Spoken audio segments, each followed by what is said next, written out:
Can I do something to make it up to you? Now, would you be so kind to get the fuck out of my car? Asswipe, you shouldn't have come here, pretty boy. I'm pretty. Okay, let's rest, you guys.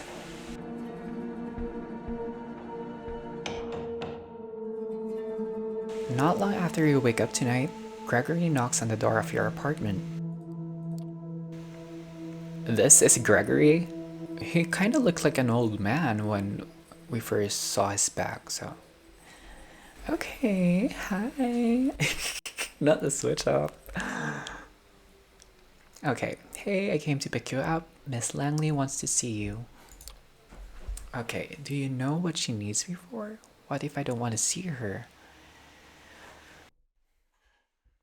Okay, do you know what she needs me for? I'm no position to ask, okay? He smiles politely. The car's waiting. Shall we? You wrestle with the same thoughts as a few nights ago. Maybe you should just leave. Disappear? Let's hope we find someone else to employ. But then you remember the anarch thug being cut down by Kadir, and how close you were to the same fate.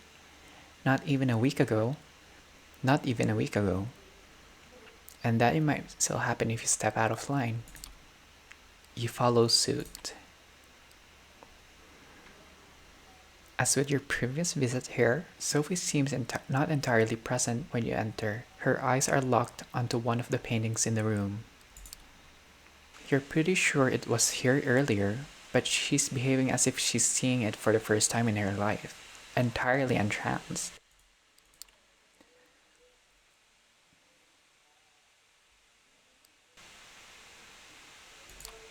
You're here. Excellent. Thank you, Gregory. Her driver leaves and she turns her attention to you. I hope you had a few nights and made some new acquaintances, but I have to say, I'm happy to see you, Lamar. Thank you for coming. The change in the mood of the room is so sudden and startling. It makes you consider the true power of vampiric charisma. Rationally, you know you're being manipulated, but you don't even care. Her eyes, her motions, her entire body language all feel 100% genuine in expressing legitimate interest in you and your well-being. I have a request for you this night. I need you to find somebody for me and make a delivery. She points to the statue at the side of the room. You notice a plain-looking flash drive lying on the edge where the inanimate Arthur's bow touches the pedestal. Oh, this one, okay. The man you'll be looking for calls himself Kaiser. He has eyes and ears all over New York, and it's rare for something to happen here without his knowledge. I'll need you to take his flash drive and bring it to him. In exchange, he will give you an address which I need to know as soon as possible.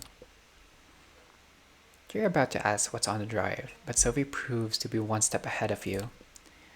Oh, don't worry about the contents. They are encrypted, a precaution for if the data falls into the wrong hands, but it won't, correct? She gives you a smile. Just a handful of nights ago would make you feel like melting. Oh, and Lamar, Kaiser's a Nosferatu, that twisted, deformed lineage of kindred. He is old, and his age has made him even more paranoid than others of his clan tend to be. He holds many havens and changes them often. From what I've gathered, he or one of his servants should be found at the park on CoNY Island. CoNY? CoNY Island tonight. You'll have to identify them somehow. I'm told Kaiser has spent many of his nights this past few years being driven around the city in a black limo. Maybe you could keep an eye out. That smile again, but much shorter.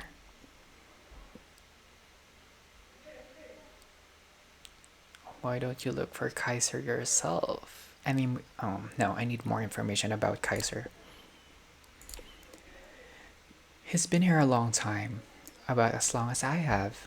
He got into a lot of trouble for exchanging information with both the Anarchs and the Camarilla in the past, but ultimately got off scot-free. Kaiser's web of information proved to be strong enough to shield him from the consequences of playing both sides. Some say that's the best proof of his abilities. In any case, be careful when talking to him. He's very particular about everyone's etiquette except his own. Good night and good luck. Oh, this phrase feels very Dying Light. She flashes one last smile at you and turns back to the painting. Clearly done with the conversation, you pocket the flash drive and head out towards CoNY Island.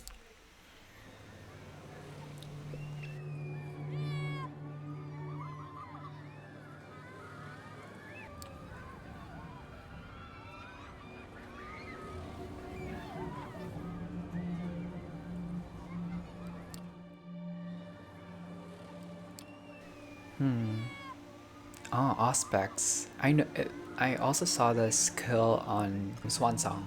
I'm gonna use Auspex for this. You take a moment to focus and try to pick up on any details that would help you with locating Kaiser. Initially, the noise from the nearby amusement park floods your mind and momentarily stuns you. A child's crying, the loud bang of a car door closing, the bright, old school logo of the Cyclone roller coaster, all overload your senses, and you have to lean on a nearby booth to stay upright. You regain control. Start walking, listening in, taking in the sights and smells, looking for something, anything to point you in the right direction. A man talking on his phone, a snippet of conversation. Clean up the red stuff from the garage. Tidied up in general, the limo will fit for sure.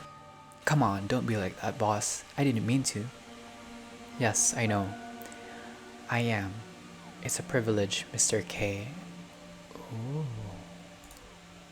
The call ends, the man chucks the phone away. It's a fancy model, doesn't look like anything readily available on the market, and doesn't fit the guy's rugged looks at all. He notices you. Hey, what you looking at, huh? Are you a trade? You're just the guy I was looking for. So you work for Kaiser? I don't know.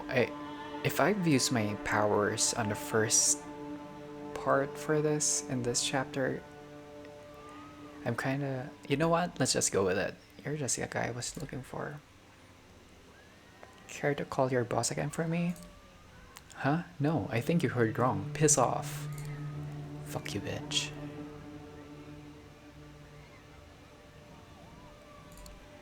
Listen, I was sent here by Sophie Langley. She has something for Kaiser.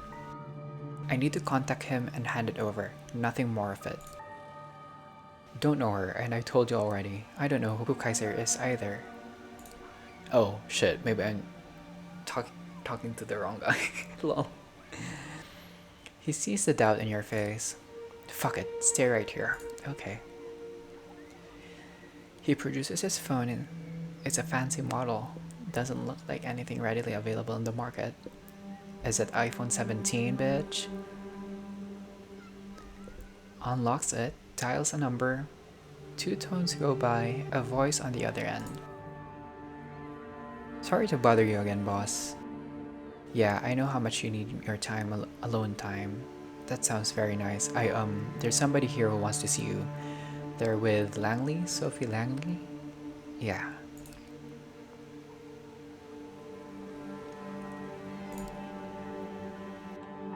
Almost immediately, a chime, the Count's laugh from Sesame Street, wow, announces a new message sent to the phone. What? Okay. He's on his way, don't go anywhere. Not 15 minutes pass before a black limo stops near where you're waiting. One door opens in invitation. The inside of the limo used to be a luxury lounge, the kind with a stripper pole and a bar full of alcohol, but it currently has none of that. Instead, there are monitors and consoles. There are dozens of displays, each one showing something different. surveillance camera footage, stock market quotes, television news, emails, tweets, silent movies, lo-fi footage of a gory torture session. Oh? You wonder if the limo's owner can focus on anything while surrounded by all of this visual noise, and then realize there's nobody there. Or is there? A man blinks into existence on a leather-covered couch, attempting to maintain something that approximates a regal presence. You're 100% sure it's Kaiser.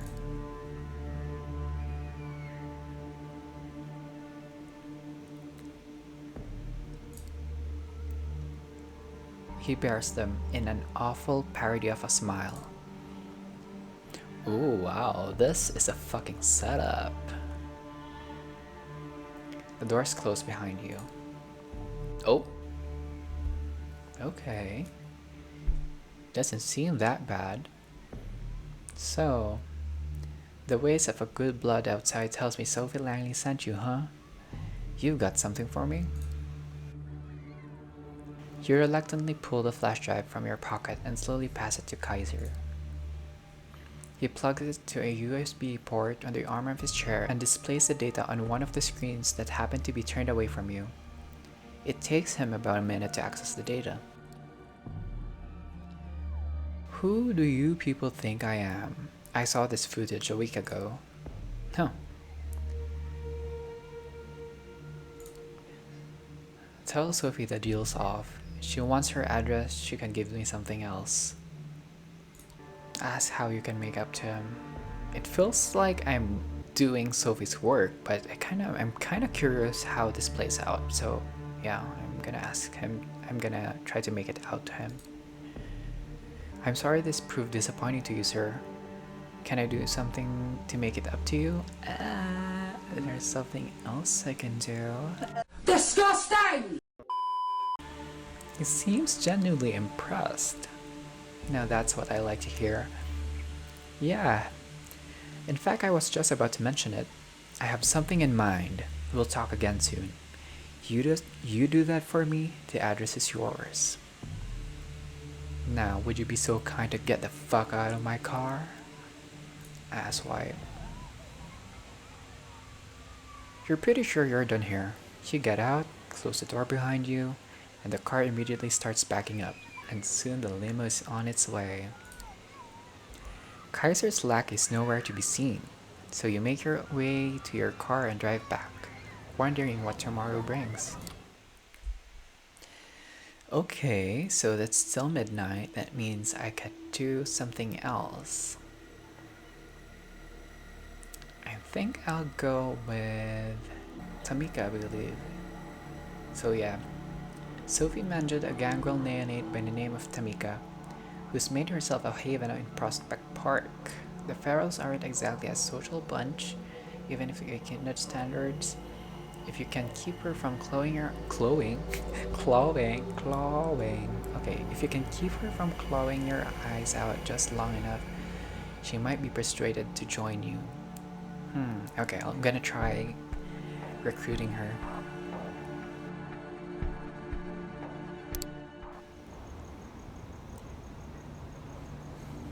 You make your way through the Grand Army Plaza, passing the Soldiers and Sailors Memorial Arc. You can't help but feel a tinge of nostalgia as you picture the place you've seen in countless times, in broad daylight, teeming with life. You quickly get over it and pass through the northwest gate into Prospect Park. The park is its usual maze of unkept foliage and dimly lit alleys. Silence hangs in the air, as it would at this time of night, and there doesn't appear to be any sign of kindred presence. You start to suspect Langley's source fed her a bunch of bullshit, but you're not willing to give up just yet. You take a deep breath, your nostrils fill with the scent of dead leaves and something else. A faint whiff of copper. Too subtle for a human to notice, but your newfound kindred intuition tells you that you're in the right spot. Yeah, these are Tamika's hunting grounds, alright? It's more than a hunch. You can feel it in your veins. Now it's only a matter of finding her. Unless, of course, she finds you first. As you ponder your options, you hear footsteps coming from behind a line of trees. Quick, but evenly paced. Most likely a late night jogger. No vampire would take kindly to you feeding their domain, but then again, perhaps you could kill two birds with one stone.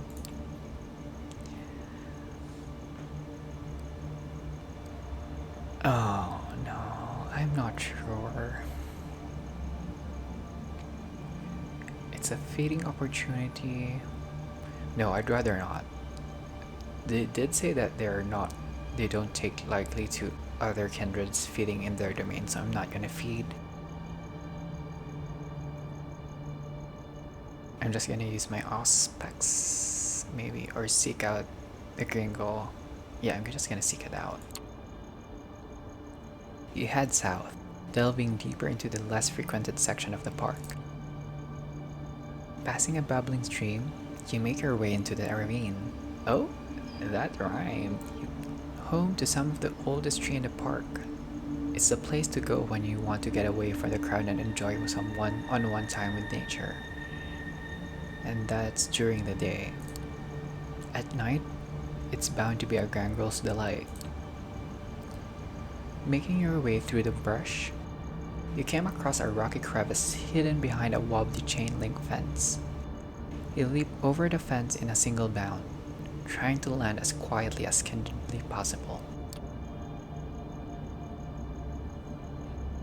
The crevice looks deep enough for you to think twice about jumping in. Instead, you peer into the darkness below, listening intently.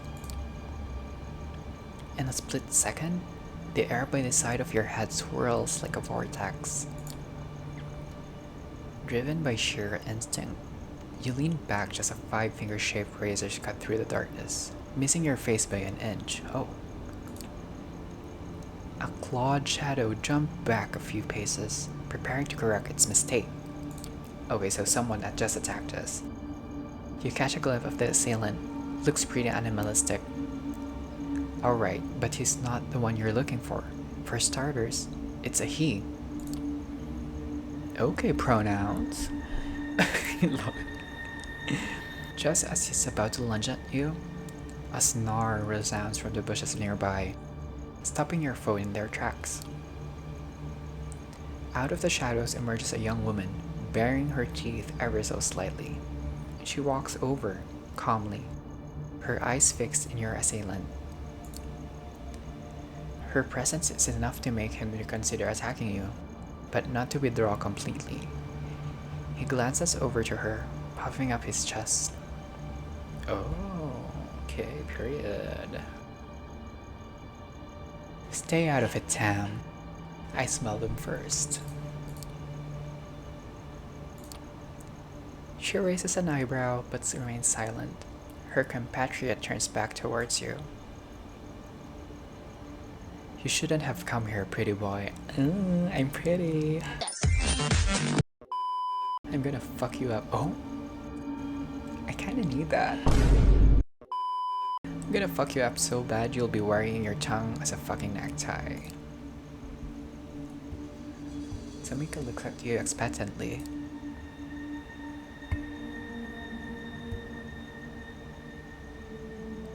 Easy there, I'm not looking for a fight. So you can bark. I kinda wanna be aggressive. Okay, let's try it. Alright, boy. Let's see if your bite is as bad as your bark. Clearly taken aback, he looks over to Tamika, as if gauging her reaction. Guess I know who the alpha is. Okay, period. You ate that. A barely visible smile creeps up on Tamika's lips. The man's eyes narrow. Although you can't really see it, you could bet the hair on the back of his neck just stood up. Shut your fucking mouth, pretty boy. Say it again. Say it again. I got a ghost in here. Shut the fuck up!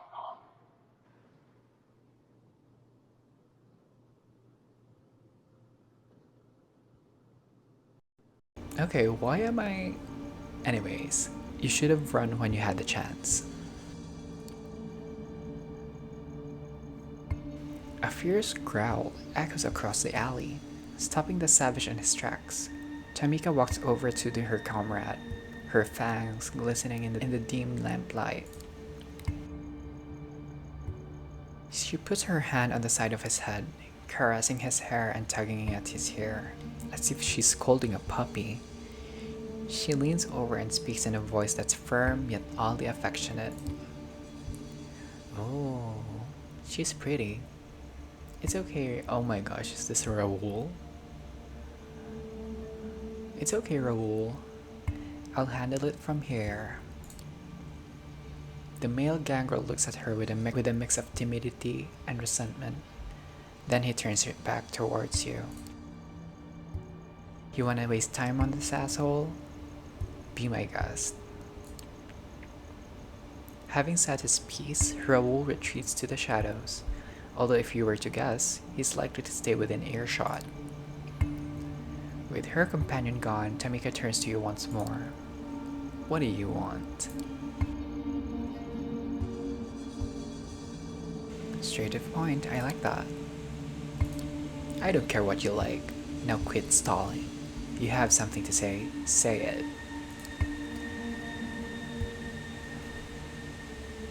I want us to be friends. I'm looking for partners. I came with an offer. I'm willing to offer you my services. Such as they are, all I would hope for in return is a fruitful, long-lasting relationship. So, you want to help me with something. Because you want to be my friend, that about right? Sounds corny, I know. Doesn't it? Uh-huh. She puts on a veneer of skepticism, but you can tell she's intrigued. Corny's not bad though. I think I'm okay with corny. What I'm not okay with is putting my ass on the line and getting stabbed in the back for my trouble. So, why exactly should I trust anything you say?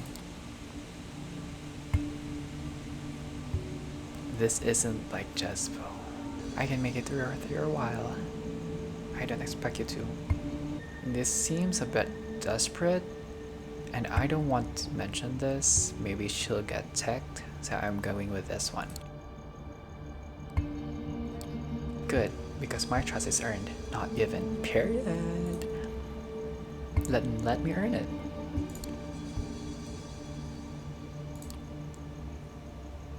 For a brief moment, she stands there, motionless, looking straight into your eyes as if trying to size you up. Finally, she looks away. It looks like she's come to a decision. Oh, please. Just so that we're clear, I don't trust you. I have no reason to. Frankly, you sound more lost than I am. Still, there's something about you. Most kindred who are this pretty tend to hide rot underneath, but I don't smell it on you. So I'll give you a chance to prove yourself. Oh, she doesn't know that. Yay! Yay, we have another one. I have astounding business to take care of. I'll let you know once it's done. Meet me here and we'll see what you're really made of. And with that, Tamika disappears in the night. That went pretty well, all things considered. Yes, yes.